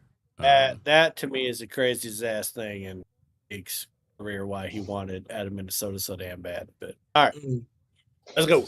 Yeah. Let's get to what's up with that. This is where we each air one grievance in the world of sports from this past week. I've got one hot to go. I know no one else is gonna have this one, but if you guys want to go, there's a lot that's happened this past week. So if you guys, if anyone wants to volunteer to go first, Please go ahead. I'll go. And I'll start. And this is coming to the NCAA this week.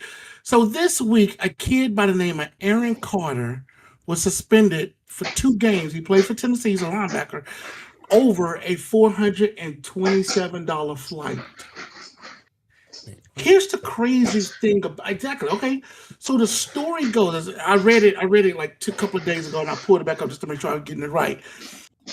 He had declared for the NFL. This is what's confusing about the NFL and their rules about declaring and non-declaring. He declared for the NFL, right? He got injured.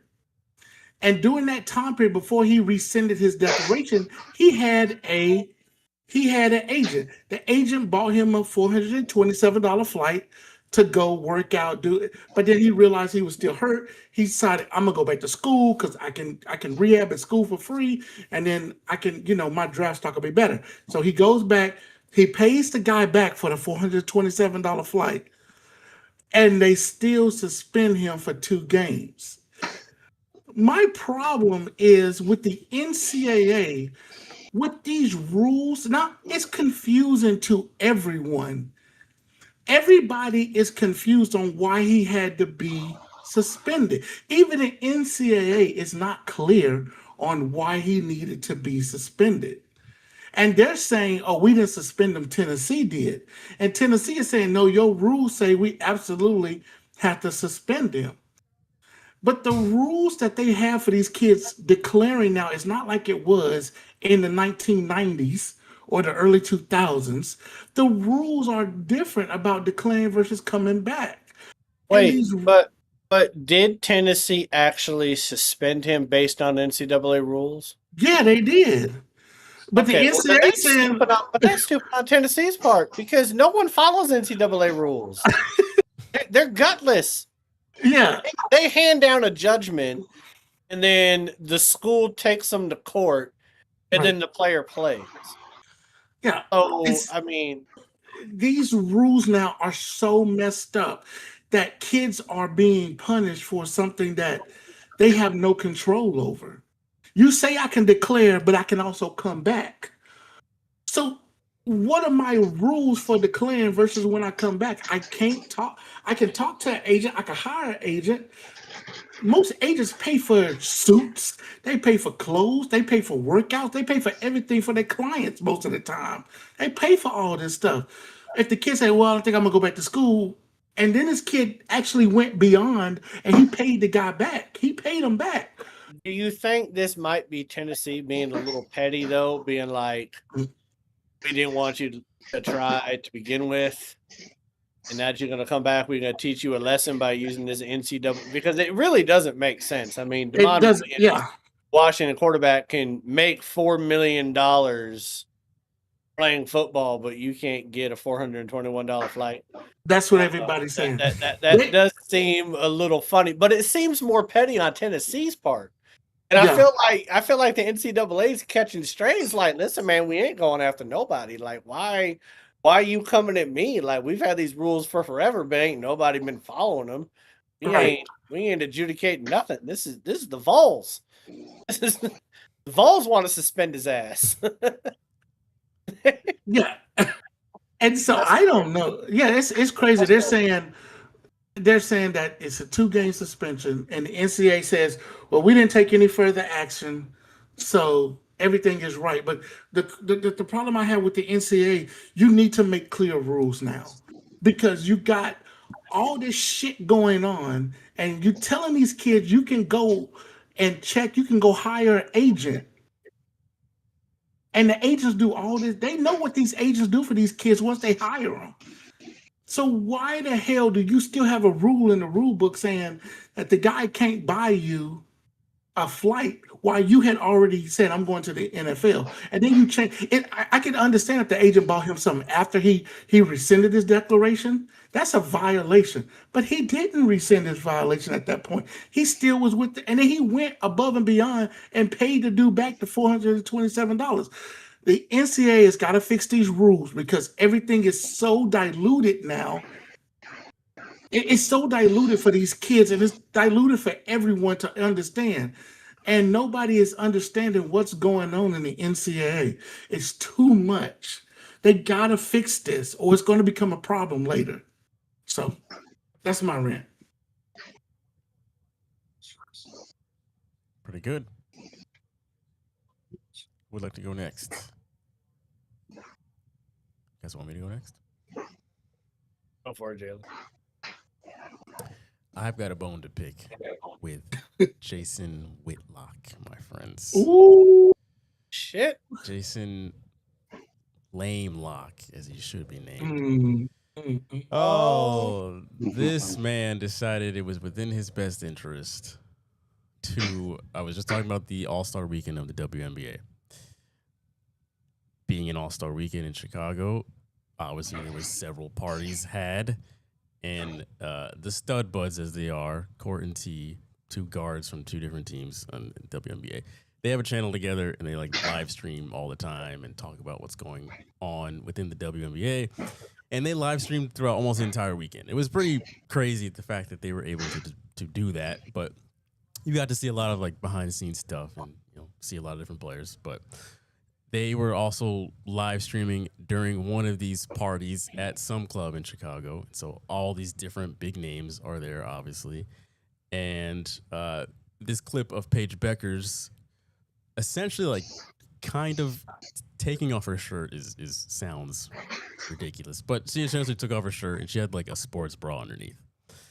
And this is a clip that kind of goes viral, and it's like her dancing in this club with a bunch of these other star players. Well, Jason Whitlock gets this clip and on his show criticizes her and basically says this is why Caitlin Clark is always going to be the face of the league and why Paige Beckers will never be the face of the league, because Caitlin Clark would never do something like this. And like, basically saying like, did you see her in any of these videos? No, like she is making endorsement deals. She's got more going on. And he also was like, did you see like she's doing this? They're all drinking. There was no men around. And I was like, what the hell does that have to do with anything that there's no men around in this club? Which, Jason, you weren't watching close enough. It's this thing called context. If you go and look around more in the video, there's obviously plenty of men around in a nightclub. So I don't know what the hell you're talking about. And Paige Beckers, whether you like it or not, is already one of the faces of the league. It's really her, Caitlin Clark, Asia, and Angel Reese. Like, it's not just LeBron who is the face of the NBA. Like Kevin Durant, Steph Curry, like there are other faces of a league. I hate to break it to you. And I don't see anything that she did wrong anyway. It's like the girl is, I don't know, 22 years old, around there, in a club during All-Star Weekend having a good time. I can't imagine if this was Anthony Edwards doing the same thing, you would have any problem or even hear about it in the first place. So it comes off as... Yeah, it comes off as very it's very ignorant and tone deaf, because the only reason why someone like Whitlock doesn't approve of what Beckers did is because conservatives don't like talented women that like other talented women. And that's really the biggest thing that it comes to with a Caitlin Clark and a Paige Beckers. And it's not even fair to Caitlin Clark. Caitlin Clark is not asking for the conservative right to make her the poster child for women's sports. She's not asking for it. She's not campaigning for it. She doesn't want it. She's just all about ball. But yeah, okay. So Paige Beckers is in a dance club, right? And she takes her shirt off, and you're saying she's still wearing like a sports bra? I've seen worse things happen at pools in Vegas that men do, that are going after liking women. Like she's in an environment where she's feeling herself. Like let her be, man. Like damn, she's not in the middle of the street. He can't do it. The comment about there being no men around, is she supposed to feel safer if there was more men around? No, you probably feel what the hell are we less talking safe if there's men around. Right. Like, damn. Bizarre. And she already has quite a few national deals. She's with CarMax, DoorDash, those are just two off the top of my head. She probably has more commercials than that. So it's like, I don't know if you missed the boat here, Jason, but I think she's already one of the faces of the league. So I don't really know where you're getting at. Have you heard of the name Dennis Rodman? Right. What are we talking about? Exactly. When the women's team won the World Cup, when was it? 98? Was it 98, Gary? The U.S. When 98. And she took her jersey off and had everyone lost their mind back then. Oh God. Here we are 25 years later, or 20-something, and we're still dealing with this shit. It's a sports bra. Walk into a Planet Fitness, and people are going to be less dressed than what she was at this nightclub. And guess what? These women are going to be filming themselves trying to become influencers because they want people to like them because of the way their body looks. Like, come on. What are we... All right, well, this is going to lead in perfectly to what I want. This is great. Because I want to talk about the WNBA for a second, because why not? Whenever we're doing what's up with that, I seem to be pissed off at the WNBA. Why the fuck can't they get out of their own goddamn way? Like, why are they so fucking inept and stupid? They came out with a 3-point contest participants, right? Mm-hmm. Everybody was asking, well, why is Sabrina, is it Ionescu? How do you pronounce it? Ionescu.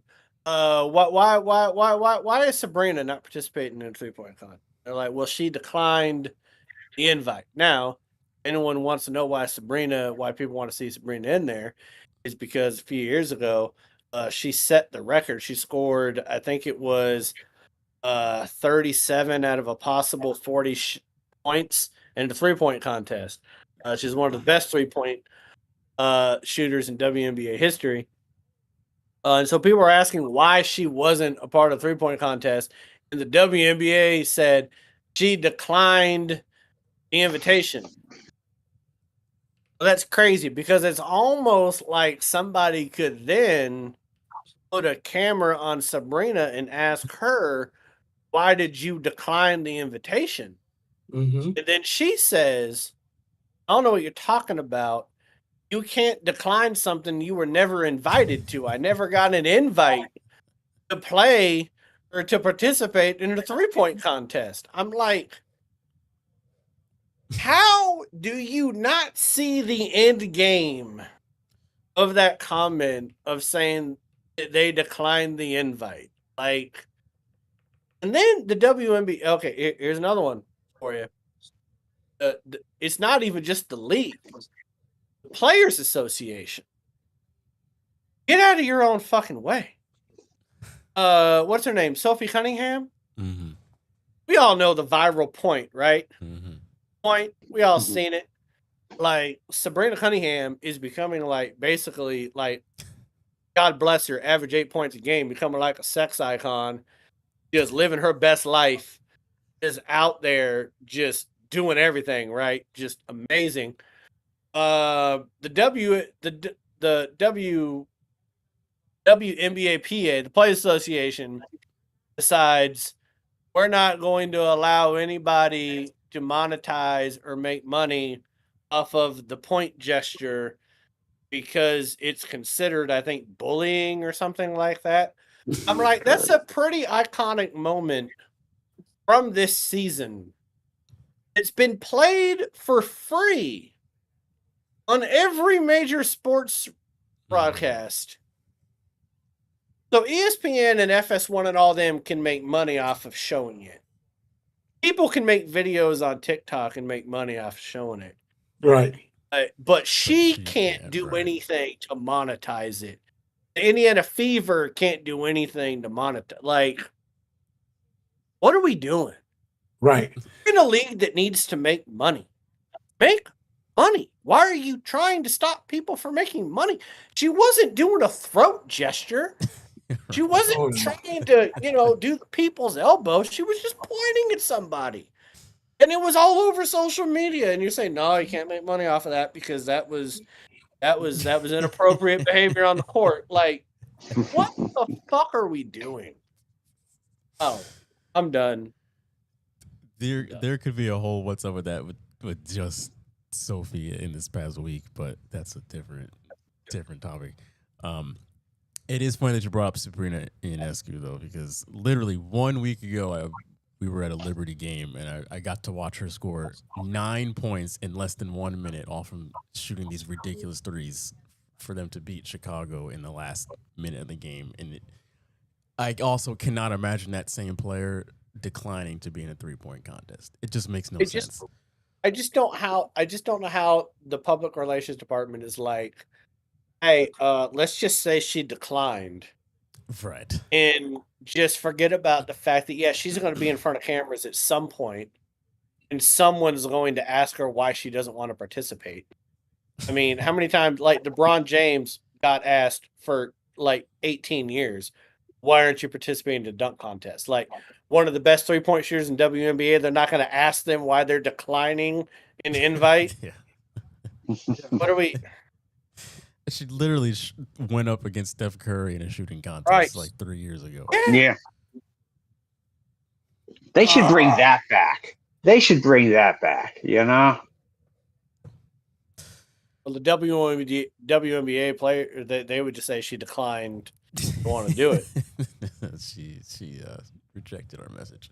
Jesus Christ. G-Money, Nestor? You know, my nemesis, FIFA, and Gianni Infantino, who same you one. know, he's a fucking mob boss. That's who he is. Yeah. He's a fucking mob boss. So he's trying to basically strong arm the other football associations because he wants to set up a privately run company to handle all the advertising, ticket sales, production of FIFA, the World Cup, and other events that FIFA runs. He would sell this to private investors, and he thinks he can raise $4.85 billion, and then this money would be distributed to the other organizations, for youth leagues and so forth. But there's no transparency. There's no, is this really where the money is going? Where is all the money going to go? Because you get a lot more money than that just for one World Cup when you're selling advertising and everything else and ticket sales, all of that. Well, it's not clear. And basically said that, hey, you vote for this or I'm going to withhold 75% of the funding for your association. So you don't want to vote for it? The teams don't want to vote for it? Fine. Cut you 75%. They're gone. Like, dude, you're a fucking mobster and you're crooked. And everybody knows you're fucking crooked. And just because you hung out with Donald Trump, don't think you can pull the same shit. I mean, isn't the what's his name? Joshua Kushner? Yeah, the brother of Jared Kushner. Yeah. Huh. Yeah. What a coincidence. What a coincidence. I think it's fucking wild that teams that paid hundreds of millions of, or not teams, but companies that paid hundreds of millions of dollars to put their logo outside of stadiums had to cover them up for the FIFA World. Lumen, SoFi, Levi, MetLife, Mercedes, Hard Rock, all these companies, they're like, well, we literally have like a naming rights with the stadium. And FIFA's like, fuck you, you're not getting any publicity if we're not benefiting from it. Weird. That is insane. Europeans went to Colin Donald. I'm sorry, I just have to say this, Jay. I got to talk off for 2 seconds. We'll get out of here. Bryson DeChambeau. What the fuck did you think Donald Trump was going to be able to do at the Open to help you when you were facing a 2-shot penalty Now, do I think he should have got the 2-shot penalty? No. I've seen worse things happen and no one get a penalty. But the fact that in the middle of the whole thing, Bryson literally got on the phone and tried to call Trump to have Trump help him. What are we doing in sports? What is?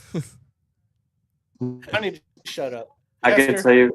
I can what- tell you right now. If you having experience working with a little bit with private equity, if you let these fuckers have the World Cup, they're gonna be like, you know what? We gotta save on taxes this year. Let's have Germany win the World Cup this year. They're gonna rig the shit out of it. You think it was rigged before? It wasn't. Like, yeah, they don't want certain outcomes. Like FIFA has been caught being corrupt. This isn't like a conspiracy theory. They were caught red-handed, like being corrupt. This is gonna it's gonna be worse. It goes back to that thing, where people say like you will own nothing and rent everything. You will also rent these outcomes that you think are gonna be like, oh wow, like this, who could have thought this up? No, the company did. FIFA Forward bullshit. And of course JP Morgan is involved in this bullshit. Because every fucking evil shit they're somehow involved in. Yep. Fuck that bank. Fuck those people. But yeah, fuck FIFA, honestly. Even what they did this year in the World Cup. Now, of course, as Americans, we are excited that Balogun got to play, but should they have let him play? No. When you look at it, no, they shouldn't have. And to just say it and then like we're not going to talk about it anymore, and like give like no reason. Yeah. Like, and just released it on like the Twitter page or something. This is happening, and then never talked about it. We're like, wait a minute, what? Like, we should at least get like at least a statement as to how you came to that conclusion. Yes. But they're like, no, for FIFA. Fuck you. Just to go full circle. I saw this thing on TikTok where people were like, wow, the Mercedes-Benz Stadium is great. It's like one of the best stadiums. I imagine a really good team plays here. No, they just have a really good owner that hires bad GMs and head coaches. I mean, it's not like they haven't had talent. They just don't know what to do with that talent. Arthur Blank is one of those NFL owners to where you look at him, his old ass sitting in like, you're like, you kind of feel bad for him a little bit. You're like, man, you're a good guy. Right. Like, he just looks like a good family guy that has a lot of money. I mean, he has like $3 beers and $2 hot dogs at his stadium. He wants families to go to games. Yeah. God bless him. God bless him. Still don't want him to win a Super Bowl. So bad for him. Every team to win a Super Bowl. I want every franchise to have one Super Bowl. That's just because your team hasn't been able to win one for a long time. No, that has nothing to fucking do with it. I think that you know what? I want my team to win every Super Bowl. Like I'm selfish. I'm For a all sports. getting wishes. I want my I'm just team to saying. win every Super Bowl. I would like to see that. Shut up, man. Can I get a Super Bowl in the 2000s? You're running out of years, my friend. Nestor's like, can I go to the Super Bowl this century? I'm shocked nobody brought up the ESPN layoffs, including one Ryan Clark. I thought for sure. Well, no one gives a shit about that race baiting son of a bitch. Like, people just don't like him enough to not. Podcast. Of course, he's going to do a podcast with Jamel Hill. Oh, is that official now that they're doing that together? Yeah, they're going to do a podcast together. And Jamel Hill, who always talks about white people stealing black culture, yet she's in a picture with Ryan Clark with blonde hair. Shut up. Like, not everything has to be about race. I want to tell you, at some point, I got to tell you guys a story about her when I coached Little League football Oh God.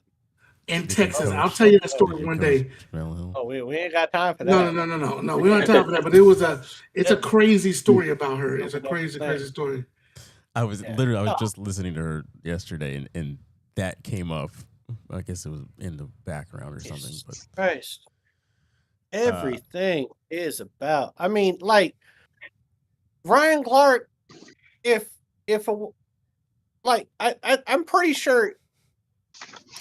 I hope I'm not wrong about this, but I'm pretty sure he said that Josh Allen winning the MVP racism.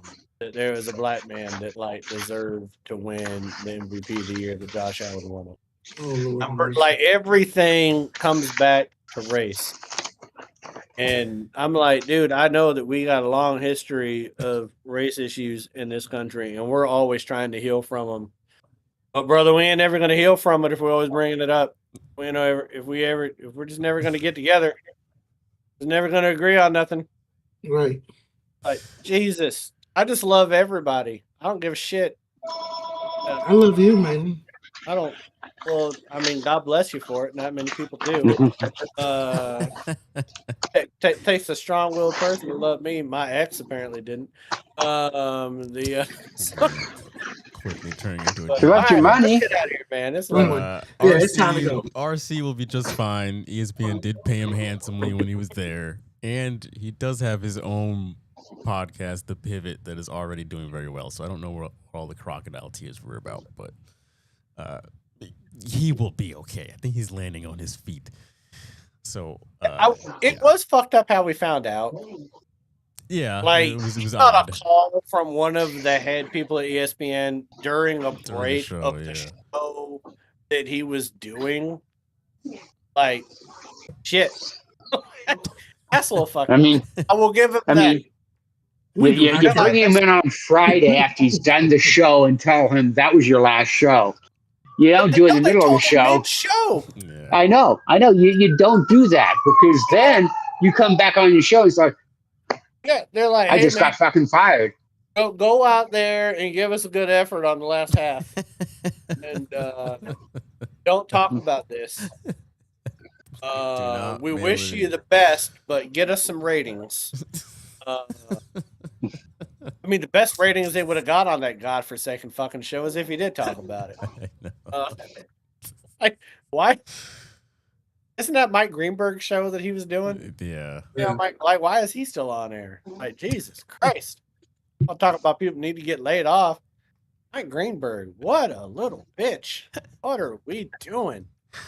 We need to have an ESPN only show where we just air out all our grievances about that awful network. All right. Let's get out of here for good this week. Thanks for watching. Thanks for listening. Be sure to check out June's new show. It will be linked down in the description below, in addition to his TikTok and the rest of the social media links for the channel. We'll see you all next week for episode 299. Have a good one, and peace out. Peace.